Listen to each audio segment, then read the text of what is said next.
श्री गणेशाय नमः। श्री शिव महापुराण महात्म्य। सौनक उवाच।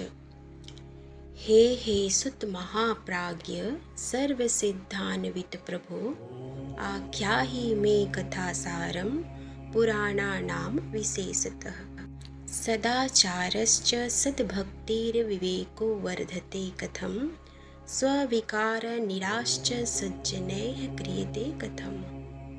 जीवास्वासुरतां प्राप्ताः प्रायो घोरे कलावेः, तस्य संशोधने किं हि विद्यते परमायनम्। यदस्ति वस्तु परमं श्रेयसां श्रेय उत्तमं, पावनं पावनानां च साधनं तद्वदाधुना।